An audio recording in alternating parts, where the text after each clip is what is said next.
தனியாக நின்று வெற்றி பெறும் பெரும்படை தாவேக என அக்கட்சியின் தலைவர் விஜய் பேசியிருப்பது குறித்து மக்கள் குரல் பகுதியில் எழுப்பப்பட்ட கேள்விகளுக்கு புதுக்கோட்டை மாவட்டம் ஆலங்குடி மக்கள் தெரிவித்த கருத்துக்களை பார்க்கலாம். முதல்ல தாவேக பெரும்படைங்கிறது தவறு. அது இருக்கிறதெல்லாம் ரசிகர் பட்டாளம் தான். அவங்க எந்த அளவுக்கு அரசியலில் கோல் வச்சு வாங்குறது முடிவு பண்ண முடியாது. இந்த ஒரு எலெக்ஷனை கண்டெஸ்ட் பண்ணாதான் அவங்களுடைய இது தெரியும். அதனால் இனிமேல் கூட்டணிக்கு வர்றதுக்கும் வாய்ப்பு இல்லை. ஏன்னா ஓபிஎஸ் இப்போ ஒரு முன்னாள் முதலமைச்சராக இருந்தவர். அவர் போயிட்டு அவர் கீழே உள்ள ஒருத்தர்கிட்ட போய் அவர் ஜாயின் பண்ணுவாருங்கிறத எதிர்பார்க்க முடியாது. அது மாதிரி தேமுதிகவும் அவங்க வலுவான கூட்டணியை எதிர்பார்க்குறாங்க. அதனால் தாவேகங்கிறது இவங்களாக ஒரு கற்பனையான கனவு, நம்ம பெரிய ஒரு படையோடு இருக்கோம் அப்படிங்கிறது.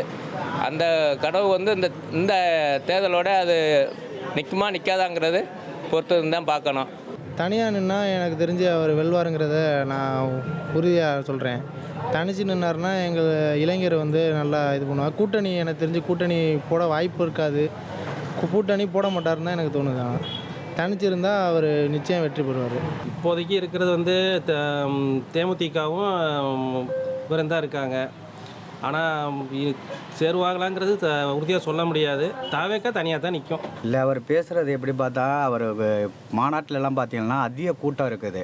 எனக்கு தகுந்தது தனிச்சின்னாலும் ஜெயிக்க வாய்ப்பு இருக்குது. ஏன்னா கூட்டம் அவ்வளோ மக்கள் கூட்டி வச்சுருக்கிறாரு. ஏன்னா காங்கிரஸோடவும் சேர்ந்து நின்னாலும் இன்னும் வாய்ப்பு அதிகமாக இருக்குது. ஏன்னா பேசிக்கிட்டு இருக்கிறாங்க. பேசும்போது அவ்வளோ பலபலமாக கூட்டு சேர்ந்து பண்ணினா இன்னும் நல்லா இருக்கும்னு நான் நினைக்கிறேன். ஏன்னா இது தனிச்சின்னாலும் வாய்ப்பு அதிகமாக இருக்குது. என்னுடைய கருத்து அதுதான். மக்கள் குரல் பகுதியில் புதுக்கோட்டை மாவட்டம் ஆலங்குடி மக்கள் தெரிவித்த கருத்துக்களை பார்த்தோம். இனி செல்லும் இடமெல்லாம் செய்தி. தந்தை டிவியின் வாட்ஸ்அப் சேனலை ஃபாலோ பண்ணினா செல்ல இருக்கும் இடமெல்லாம் செய்தி. இதோ QR கோட் இப்பவே ஸ்கேன் பண்ணுங்க, ஃபாலோ பண்ணுங்க.